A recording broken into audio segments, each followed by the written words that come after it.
माझं नाव अजय आहे. आत्ताच माझी 12वीची परीक्षा झाली आहे. अभ्यासात माझं एवढं डोकं चालत नाही, म्हणून मी कसं तरी आर्ट्समध्ये 12वीची परीक्षा दिली आहे. एवढ्या सुट्ट्यांचा 1-1.5 महिना मला आता आमच्या गावात भेटणार होता. सुट्ट्या संपल्यावर 12वीचा निकाल लागल्यानंतर मी माझ्या मामाकडे हेअर सलूनचं काम करण्यासाठी जाणार होतो. उन्हाळ्यामध्ये पुण्यासारख्या ठिकाणी खूपच गरमी असते, म्हणून माझी आजी मला म्हणाली होती, एवढ्या सुट्ट्या संपेपर्यंत सुरेश, तू इथेच गावात थांब. आपल्या शेतात खूप आंब्याची झाडं आहेत. तू या वर्षीचे आंबे खाऊनच जा. तसं मला मामाकडे पुण्याला जावं वाटत नव्हतं. मला तर माझ्या गावात मित्रांमध्ये राहून धिंगाणा मस्ती करायची होती. पण भविष्यासाठी काहीतरी करावं लागणार होतं, म्हणून मी हेअर सलून शिकणार होतो. तशी गावात आमची 10-12 एकर शेती असून काही उपयोग नव्हता, कारण शेतीमध्ये पाण्याची सोय नव्हती. आंब्याची आणि अशाच काही फळांची झाडं आमच्या शेतात होती. 5वीपासून माझ्या वर्गात शिकत असलेली पल्लवी मला खूप आवडत होती. मी लहानपणापासून पल्लवीवर खूप मरत होतो. लहानपणापासून पल्लवीला वर्गात एकटे असताना मी डोळे मारायचो, पण ती दुर्लक्ष करायची. 12वीच्या शेवटच्या पेपरला मी पल्लवीला बाजूला बोलावून घेतलं होतं आणि तिच्या कानात हळूच आय लव्ह यू म्हणालो आणि तिच्याकडे पाहून पळालो. हे करताना मला भीती वाटली नाही, पण घरी आल्यानंतर खूप काळजी वाटत होती. मला वाटत होतं की आता ती तिच्या आईवडिलांना सांगेल आणि घरी येऊन बोलेल, पण तसं काही झालं नाही. आता या गोष्टीला जवळजवळ अर्धा दिवस झाला होता. बहुतेक मला वाटतंय की मी तिला आवडलो नाही की काय. असंच मी माझा मित्र सागर याच्याबरोबर पल्लवीच्या घराकडे गेलो. तिचं घर गावाबाहेर शेतात होतं. तिचा बाप गावचा सरपंच होता. पण जेव्हा मी तिच्या घराकडे पाहिलं तेव्हा चित्र काही वेगळंच दिसत होतं. ते पाहून मला खूप वाईट वाटलं, कारण तिच्या घराच्या दारावर शुभविवाह लिहिलेलं होतं. माझ्या मनात वेगळीच भीती निर्माण झाली. सागर त्यांचाच नातेवाईक असल्यामुळे मी सागरला विचारलं, तू विचारून तरी पहा नेमकं काय झालं आहे. तेव्हा सागर तिच्या घरात गेला. पल्लवीची आई सागरची नातेवाईकच होती. जेव्हा सागर परत आला आणि त्याने मला सांगितलं, तेव्हा तर माझ्या पायाखालची जमीनच सरकली.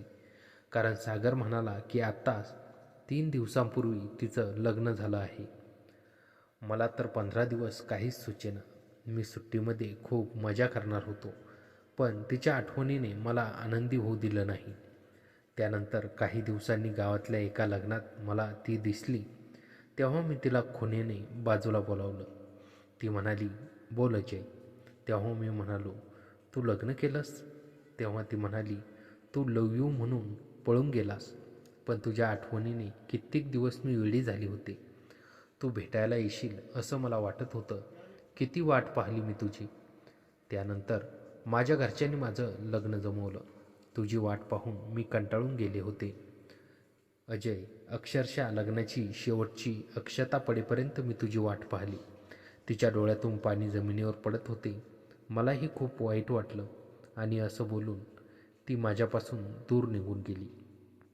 आता सुट्टी संपायला फक्त 8 दिवस राहिले होते. मी माझ्या डोक्यातून आता तिचा विचार काढून टाकला होता, कारण ती आता दुसऱ्याची बायको झाली होती. तिच्या नवऱ्याने आता तिच्यामध्ये काहीच ठेवलं नव्हतं आणि तीही आता तिच्या नवऱ्याची झाली होती. आता मीही माझ्या भविष्याचा विचार करू लागलो. मी असाच आमच्या दारात बसलो होतो, कारण मी हेअर सलूनचं दुकान शहरात सुरू करायचं ठरवलं होतं. तिथेच मामाजवळ कटिंग शिकून मला सलूनचं दुकान टाकायचं होतं. अचानक मला एक खूप मधुर आवाज आला. कोणीतरी अजय म्हणून मला हाक मारली होती. मी वळून पाहिलं तर तेव्हा एक सुंदर गोरीपान मुलगी मला आवाज देत होती. मी तर तिच्याकडे एकटक पाहत होतो. ती खूप मोठ्यानं म्हणाली, अजय. तेव्हा मी जागेवर आलो. ती मला म्हणाली, केव्हापासून मी तुला आवाज देत आहे? मग मी म्हणालो, तुम्ही कोण आहात? त्यावर ती म्हणाली, माझं नाव नेहा आहे. मी कालच पुण्यावरून इथे माझ्या आत्याच्या घरी आले आहे. मग मी म्हणालो, बोला, काय काम आहे तुम्हाला? माझं नाव कसं काय माहीत? मग नेहा म्हणाली, तुमच्या गच्चीवर आमचं बॅडमिंटनचं फूल गेलं आहे. मी तुमच्या घरात गेले होते तेव्हा तुझी आजी म्हणाली, अजयकडून घ्या. तो गच्चीवर जाऊन तुमचं फूल देईल. मी हो म्हणालो आणि गच्चीवर जाऊन तिचं फूल देऊन टाकलं. पण मला त्या नेहाच्या सौंदर्यानं वेड लावलं होतं. तिचा गोरापान रंग पाहून, तिचे पाणीदार ओठ पाहून मला खूप कसं तरी होत होतं. मी तर गच्चीवरून एकटक तिच्याकडे पाहू लागलो. काही वेळाने तिचंही लक्ष माझ्याकडे गेलं. तेव्हा मी थोडा घाबरलो, पण अचानक तीही माझ्याकडे पाहून हसू लागली. दुसऱ्या दिवशी नेहा काहीतरी कारण काढून आमच्या घरी आली.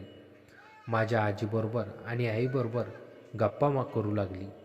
नेहा माझ्यापेक्षा 3 वर्षांनी मोठी होती. ती BA 3rd इयरला शिकत होती. तसंच तिने ब्युटी पार्लरचा कोर्स केला होता. माझीही नेहाबरोबर हळूहळू ओळख होऊ लागली. आम्ही आता रोज एकमेकांशी बोलत होतो. असंच एके दिवशी बोलता बोलता मी नेहाला म्हणालो की मलाही हेअर कटिंगचं काम शिकायचं आहे. तेव्हा नेहा म्हणाली, मी ब्युटी पार्लरचा कोर्स केला आहे. अजय, मी तुझा हेअरकट व्यवस्थित करून देते. त्यावर मी नेहाला म्हणालो, नको राहू दे, पण तिने हट्ट केला. नेहा आता आमच्या घरात बिनधास्तपणे येत होती. तिच्या आत्या आणि तिचे घरचेही तिला काही बोलत नव्हते. मग थोड्या वेळाने नेहाने हेअर कटिंगचं व पार्लरचं साहित्य आणलं आणि मला एका खुर्चीवर बसवलं. आमच्या घरी तर कोणीच नव्हतं. सर्वजण शेतात गेले होते. आमच्या घरात फक्त मी आणि नेहा दोघंच होतो. मला खुर्चीवर बसून नेहा माझ्या पाठीमागून माझे केस विंचरू लागली. मला तर खूपच कसं तरी होत होतं, कारण इथून आधी कोणीच मुलगी माझ्या एवढ्या जवळ आली नव्हती. नेहा काय करते आहे याकडे माझं लक्ष नव्हतं. मला तर काही सुचतच नव्हतं. नेहानं पांढरा शुभ्र बाही नसलेला ड्रेस घातला होता. फक्त 2 दोऱ्यावर तिचा ड्रेस तिच्या अंगावर लटकत होता. काही वेळाने तिनं माझा हेअरकट खूप चांगला केला. जेव्हा माझी नजर तिच्याकडे गेली तेव्हा तर माझ्या पायाखालची जमीनच सरकली. माझ्या आयुष्यातला सुद्धा मी असलं दृश्य कधी पाहिलं नव्हतं. माझं डोकं तर बधीर झालं होतं, कारण नेहाची भली मोठी माझ्यासमोर उघडी होती आणि ती माझे केस विंचरत होती. माझ्या तर संपूर्ण अंगावर घामच फुटला होता, कारण हे असलं दृश्य मी इथून आधी कधीच पाहिलं नव्हतं. माझे हातपाय थरथर कापू लागले. तेव्हा मला नेहा म्हणत होती, अजय, तू हलू नकोस. माझ्या तोंडून शब्दच फुटत नव्हते. तेवढ्यात मला कोणाच्या तरी पायाचा आवाज ऐकू आला. आता तर मी खूपच घाबरलो. जर आम्हाला अशा अवस्थेत कोणी पाहिलं तर बहुतेक नेहाला तिचा ड्रेस गळून पडलेला माहीतच नव्हता. मी तिला सारखं म्हणायचो, तू एवढे छोटे छोटे ड्रेस घालू नकोस, तू असे फॅन्सी ड्रेस घालू नकोस. पण ती ऐकतच नव्हती. आज असं झालं की आम्हाला कोणी पाहिलं तर काय होईल? बिचारी नेहा, तिला काय वाटेल? मग मी कसलाच विचार केला नाही आणि माझ्या अंगातला टी-शर्ट काढला आणि काही सेकंदातच तिला तो घातला. तेव्हा नेहाचं लक्ष स्वतःकडे गेलं. तिला तर काही समजलंच नाही. तिने घातलेला ड्रेस खाली पडलेला पाहून नेहाही घाबरली. पण आता मी माझा टी-शर्ट तिला घातला होता आणि तिचा गळून पडलेला ड्रेस मी हळूच पायाने पलंगाखाली ढकलला. थोड्याच वेळात नेहाची आत्या आणि माझे वडील घरात आले. ते मला म्हणाले, अजय, झालं का नाही तुझं कटिंग? मग मी म्हणालो, हो, झालं आहे. माझं लक्ष नेहाकडे होतं. तिचे हे हातपाय थरथर कापत होते. थोड्या वेळाने ती दोघे निघून गेले. नेहाला तर घाम फुटला होता. मग मी नेहाला म्हणालो, बहुतेक तुझा ड्रेस माझं हेअर कटिंग करण्याच्या नादात गळून पडला असेल. नेहा, मी तुला किती वेळा सांगितलं होतं, हे गाव आहे, इथे अशा प्रकारचे ड्रेस घालू नकोस. नेहा, तू फक्त एकच ड्रेस घालून बाहेर आली होतीस. तुझ्या अंगात दुसरं काहीच नव्हतं. मी असं बोलल्यानंतर नेहाच्या डोळ्यात पाणी आलं. ती मला काहीच बोलली नाही आणि निघून गेली. नंतर 2-3 दिवसांनी मला नेहा दिसली. पण आता ती चांगला फुल पंजाबी ड्रेस घालत होती. भेट झाली तरी फक्त माझ्याकडेच पाहत होती. पूर्वीप्रमाणे काही बोलत नव्हती. असेच काही दिवस निघून गेले. माझीही आता पुण्याला जाण्याची वेळ जवळ आली होती. मला सारखं सारखं वाटत होतं की नेहाच्या मनात माझ्याविषयी प्रेम आहे. मला ही नेहा आवडू लागली होती. आता नेहाची भेट झाल्यानंतर मी तिला माझ्या मनातलं सांगणार होतो. एके दिवशी नेहा आमच्या घरी आली. घरी कोणीच नव्हतं. मी बोलणार तेवढ्यात नेहाने माझ्या हातात एक कागद दिला. तो कागद म्हणजे एक लग्नपत्रिका होती. ती म्हणाली, अजय, परवा दिवशी माझं लग्न आहे. तू आणि तुझ्या घरची मंडळी सर्व लग्नाला या. परत मी बोलणार तेवढ्यात नेहा म्हणाली, मी घरी जाते. आता मला खूप काम आहे. मला जे बोलायचं होतं ते माझ्या मनातच राहिलं. मग मी आणि माझ्या घरची नेहाच्या लग्नाला गेलो. पण मी तेव्हा तिला काहीच बोलू शकलो नाही. तिला दुसऱ्याची होताना मी फक्त डोळ्यांनी पाहू शकत होतो. आता मला गावात काहीच सुचेना, म्हणून मी दुसऱ्याच दिवशी पुण्याला निघून गेलो. कारण मला माझं भविष्य घडवायचं होतं. पुण्यात आल्यावर मी माझ्या मामाच्या हेअर सलूनमध्ये काम शिकू लागलो. मामा खूप प्रेमळ होते.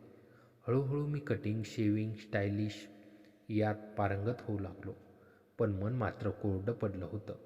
पल्लवीची आठवण, नेहाची निराशा या दोन गोष्टींनी मी ग्रस्त होतो. पण काळ कोणाची वाट पाहत नाही. मामाच्या सलूनमध्ये रोज अनेक ग्राहक येत. त्यात तरुण मुलं, वयस्कर मंडळी, लहान मुलं असे सगळेच असायचे. मी आता चांगला हेअरकट करू लागलो होतो. मामा म्हणायचे, अजय, तुझ्या हातात करामत आहे. लवकरच तू मोठा स्टायलिस्ट होशील. एके दिवशी सलूनमध्ये एक मुलगी आली. तिचं नाव सायली होतं. ती म्हणाली, भैया, मला हेअरकट करायचा आहे. मी तिच्याकडे पाहिलं. तिचा चेहरा अगदी गोलगोल, डोळ्यात मस्ती आणि ओठांवर हसू. तिने सांगितलेला हेअरकट मी व्यवस्थित केला. ती आरशात स्वतःकडे पाहून म्हणाली, वाह, खूप छान केलंस. मी नम्रतेने म्हणालो, आभार. तिचं नाव सायली. ती जवळच एका कॉलेजमध्ये BEd करत होती. तिचे वडील पुण्यातच एका कंपनीत मॅनेजर होते. ती रोज सकाळी कॉलेजला जाताना सलून समोरून जायची. हळूहळू तिची आणि माझी ओळख वाढू लागली. कधीतरी ती थांबून चहा प्यायची, कधी गप्पा मारायची. एके दिवशी संध्याकाळी सलून बंद केल्यावर मी एकटाच खोक्यात बसलो होतो. तेवढ्याच सायली तिथे आली. ती म्हणाली, अजय, चल जरा फिरून येऊ. खूप एकटं वाटतंय. मी थोडा संकोचलो, पण तिच्या डोळ्यातली उदासी पाहून मी हो म्हटलं. आम्ही जवळच्या एका गार्डनमध्ये गेलो. तिथे एका बाकड्यावर बसलो. सायली म्हणाली, अजय, मी तुझ्याशी काहीतरी बोलायचं ठरवलंय. मी कुतूहलाने पाहिलं. ती म्हणाली, मला तुझ्याबद्दल खूप आपुलकी वाटते. तू खूप चांगला मुलगा आहेस. मी तुझ्यावर प्रेम करते. मला क्षणभर काही सुचेना. मी म्हणालो, सायली, मी फक्त एक नापास मुलगा आहे. सलूनमध्ये काम करतो. तू शिकलेली, सुशिक्षित मुलगी आहेस. तुझ्या वडिलांचं चांगलं स्थान आहे. हे कसं शक्य आहे? सायली हसली. ती म्हणाली, अजय, प्रेम शिकल्याने किंवा पैशाने नव्हे तर मनाने केलं जातं. मी तुझ्या स्वभावावर, तुझ्या मेहनतीवर फिदा आहे. तू फक्त मला सांग, तुला माझ्यासोबत राहायचं आहे का? मी तिच्याकडं पाहिलं. तिच्या डोळ्यात खरंच प्रेम होतं. मला पल्लवीची आठवण झाली, पण ही वेगळी होती. ही माझ्यासमोर उभी होती. मी तिचा हात हातात घेतला आणि म्हणालो, सायली, मलाही तू खूप आवडतेस. तेव्हापासून आमची मैत्री प्रेमात बदलली. सायली रोज संध्याकाळी सलूनमध्ये यायची. ती माझ्यासाठी खाण्याच्या गोष्टी आणायची. आम्ही एकत्र बसून गप्पा मारायचो. भविष्याची स्वप्न बघायचो. मी तिला सांगितलं की मला स्वतःचं सलून उघडायचं आहे. ती म्हणाली, नक्की उघड, मी तुझ्यासोबत आहे. पण एक दिवस असं झालं की सायलीच्या वडिलांना आमच्या प्रेम प्रकरणाची कुणकुण लागली. ते एके दिवशी सलूनमध्ये आले. ते म्हणाले, तू अजय आहेस का? मी नम्रतेने हो म्हटलं. ते म्हणाले, तू माझ्या मुलीशी का बोलतोस? तिला तुझ्याशी काही देणं घेणं नाही. तू आपल्या स्तरात राहून काम कर. माझी मुलगी तुझ्यासाठी नाही. माझ्या डोळ्यांसमोर अंधारा आला, पण मी शांत राहिलो. मी म्हणालो, काका, मी तुमच्या मुलीचा सन्मान करतो, पण प्रेम चुकीचं नसतं. काका रागावून गेले. त्यांनी सायलीला घरात बंदिस्त केलं. सायलीचा फोन येईना, भेट होईना. मी खूप अस्वस्थ झालो. माझं लक्ष कामात राहीना. मामा म्हणायचे, अजय, काय झालं? तू उदास का असतोस? पण मी काही सांगू शकलो नाही. एके दिवशी रात्री उशिरा मला एक मेसेज आला. तो सायलीचा होता. तिने लिहिलं होतं, अजय, मी पळून येते आहे. मला फक्त तू हवा आहेस. मला उद्या सकाळी पुणे स्टेशनवर भेट. मी घाबरलो. पळून येणं म्हणजे गुन्हा नव्हे का? तिच्या भविष्याचं काय? मी तिला समजावण्याचा प्रयत्न केला, पण तिचा फोन बंद होता. दुसऱ्या दिवशी सकाळी मी स्टेशनवर गेलो. सायली तिथे हजर होती. ती म्हणाली, चल अजय, लग्न करूया. मी तिच्याकडे पाहिलं. तिच्या चेहऱ्यावर आत्मविश्वास होता. मी म्हणालो, सायली, पळून जाणं म्हणजे तुझ्या आईवडिलांचा विश्वासघात नव्हे का? त्यांनी तुला मोठं केलं, शिकवलं. आपण त्यांना समजावून सांगू. प्रेमात बळजबरी नसते, समजूत असते. सायलीच्या डोळ्यात पाणी आलं. ती म्हणाली, पण ते ऐकतील का? मी म्हणालो, एकदा प्रयत्न तर करू. आम्ही दोघं सायलीच्या घरी गेलो. काका आणि काकू घरीच होते. त्यांना पाहून ते आश्चर्यचकित झाले. मी त्यांच्या पाया पडलो. मी म्हणालो, काका, मी चुकलो, पण प्रेम करणं चुकीचं नाही. मी तुमच्या मुलीला सुखी ठेवीन. मी मेहनत करेन. माझं स्वतःचं सलून असेल. मी तिला कधीच दुःख देणार नाही. काका काही बोलले नाहीत, पण काकूंच्या डोळ्यात पाणी होतं. त्या म्हणाल्या, सायली, तुला खरंच हा मुलगा हवा आहे का? सायली म्हणाली, हो, अजयशिवाय मला दुसरं कोणी नको. काका थोडा वेळ शांत होते. मग ते म्हणाले, अजय, मी तुझी परीक्षा पाहीन. तू मेहनत करून दाखव. जर तू 1 वर्षात स्वतःचं सलून उभं केलंस तर मी तुझ्याशी सायलीचं लग्न लावून देईन. मी आनंदाने हो म्हटलं. तेव्हापासून मी दुप्पट मेहनत करू लागलो. सकाळी लवकर उठून सराव, दिवसभर सलूनमध्ये काम, रात्री उशिरापर्यंत नवी स्टाईल शिकणं. सायली ही माझ्यासाठी प्रेरणा होती. ती रोज मला मेसेज करायची, अजय, मी तुझ्यासोबत आहे. तू नक्की यशस्वी होशील. एके दिवशी मला एक ब्युटी पार्लरच्या मालकाने बोलावलं. त्यांनी माझं काम पाहिलं होतं. ते म्हणाले, अजय, तुझ्यात खूप टॅलेंट आहे. आम्ही तुला आमच्या नवीन सलूनचा मॅनेजर बनवू इच्छितो. मी आनंदाने हो म्हटलं. आता माझा पगार चांगला होता. मी बचत करू लागलो. 1 वर्षातच मी स्वतःचं सलून सुरू केलं. अजय हेअर स्टुडिओ असं नाव दिलं. उद्घाटनाला सायली, तिचे आईवडील, मामा आणि माझे आईवडील सगळे आले होते. काकांनी माझ्या पाठीवर शाबासकीची थाप दिली. ते म्हणाले, अजय, तू खरोखर मेहनती मुलगा आहेस. आता मला तुझ्याशी लग्न लावायला काही हरकत नाही. लग्न खूप साधेपणानं झालं. गावातले सगळे मित्र, नातेवाईक आले होते. सागर तर खूप खुश होता. तो म्हणाला, अरे अजय, तुझ्या आयुष्यात आनंदच आनंद आहे. पल्लवीही आली होती. ती मला म्हणाली, अजय, मला आनंद आहे की तू खूप चांगला जीवनसाथी शोधलास. तुझं नेहमी कल्याण हो. नेहाचा विचार आला. तिला कदाचित माहीत नसेल की तिच्यामुळे मी जास्त शिस्त शिकलो. आता मी आणि सायली सुखी संसार करतो. ती शिकवते, मी माझं सलून सांभाळतो. आमचं छोटंसं घर आहे, एक गाडी आहे, पण सगळ्यात महत्त्वाचा आमच्यातला विश्वास आणि प्रेम आहे. लग्नानंतरची 5 वर्ष खूप छान गेली. सायली आणि मी आमचं छोटंसं विश्व सांभाळत होतो. माझं अजय हेअर स्टुडिओ आता पुण्यातलं एक नावाजलेलं सलून बनलं होतं. मी आता फक्त हेअर कटिंग नव्हे तर hair styling, bridal makeup, salon management याचंही प्रशिक्षण द्यायला लागलो होतो. माझ्याकडे आता 10 मुलं काम शिकत होती. त्यातली बहुतेक माझ्यासारखीच गावातून शिकायला आलेली होती. सायली शिकतच होती. शिवाय तिने ब्युटी पार्लरचा कोर्स करून माझ्या सलूनमध्ये विमेन्स सेक्शन सुरू केलं. आम्ही दोघं व्यवसायात भागीदार झालो. घरातून सगळे खुश होते. माझ्या आईवडिलांना आता अभिमान वाटत होता की त्यांचा मुलगा पुण्यात चांगलं काम कमावतो. पण एक दिवस असा आला की माझ्या आयुष्यात पुन्हा एकदा वादळ आलं.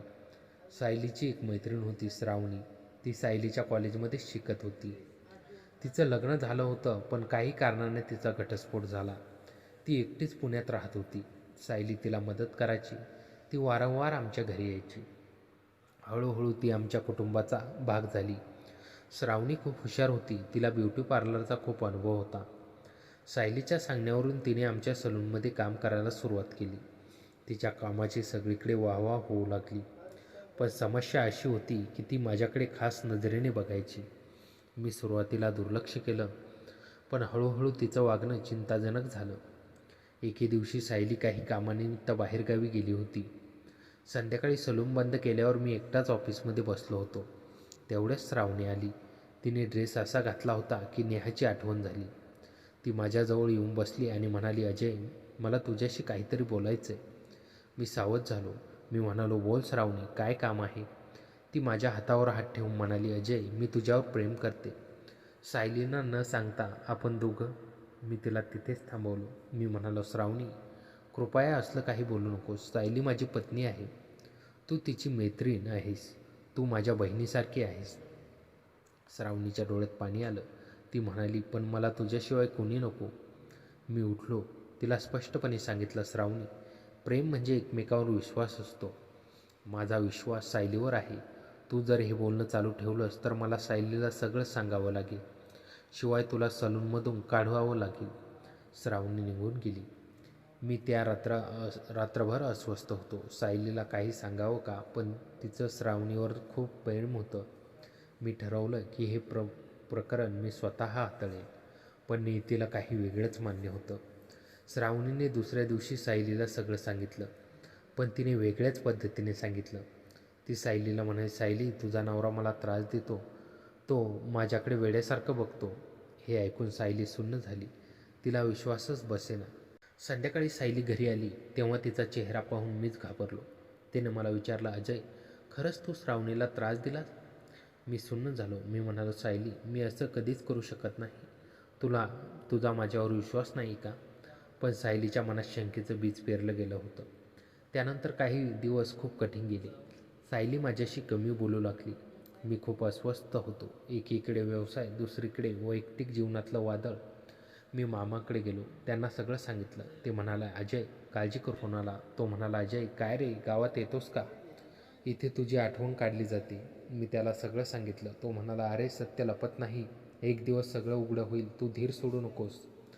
एके रात्री मी एकट्यात सलूनमध्ये बसलो होतो. माझ्या डोळ्यासमोर भूतकाळ चित्ररूपाने सरकत होता. पल्लवी, नेहा, सायली. मला स्वतःशीच प्रश्न पडला, का अजय, तू प्रेम केलंस, पण का तुला हे सगळं सहन करावं लागतंय? तेवढ्याच सलूनचं दार उघडलं. समोर सायली उभी होती. तिचे डोळे लाल होते. ती म्हणाली, अजय, मला माफ कर. मी क्षणभर तिच्याकडे पाहिलं. ती पुढे म्हणाली, मला सगळं कळलं. श्रावणीचे खरे हेतू कळाले. ती फसवणूक करत होती. तिने दुसऱ्याबरोबरही असंच केलं. मी आंधळेपणाने तिच्यावर विश्वास ठेवला. अजय, प्लीज मला माफ कर. मी तिला जवळ घेतलं. तिच्या डोळ्यातले अश्रू पुसले. मी म्हणालो, सायली, प्रेमात चुका होतात, पण समजूतदारीने त्या सुधारता येतात. मी तुझ्यावर कधीच रागावलो नव्हतो. मला फक्त वेदना झाली की माझ्यावर विश्वास ठेवणारी व्यक्ती माझ्यावर शंका घेते. त्या रात्री आम्ही खूप वेळा बोललो. एकमेकांना मनातलं सगळं सांगितलं. आमचं नातं आणखीन घट्ट झालं. श्रावणी आता आमच्या आयुष्यातून कायमची गेली. हळूहळू माझा व्यवसाय पुन्हा रुळावर आला. लोकांना कळलं की मी निर्दोष आहे. माझे ग्राहक परत येऊ लागले. आता मी Ajay academy of hair styling सुरू केलं. इथे गरीब मुलांना मोफत प्रशिक्षण द्यायचो. एके दिवशी मला एक अनोळखी नंबर आला. फोन करणारी नेहा होती. ती म्हणाली, अजय, मी पुण्यात आहे, भेटू शकेन का? मी थोडा संकोचलो, पण हो म्हटलं. आम्ही एका कॅफेमध्ये भेटलो. नेहा आता खूप बदलली होती. ती एका NGOमध्ये काम करत होती. ती म्हणाली, अजय, तू मला दिलेला धडा मी कधीच विसरले नाही. तू मला सांगितलं होतंस की अशा ड्रेसमुळे इतरांना त्रास होऊ शकतो. मी आता फक्त साधे ड्रेस घालते. पण तुझ्यामुळे मला समजलं की खरं सौंदर्य बाह्य नव्हे तर आंतरिक असतं.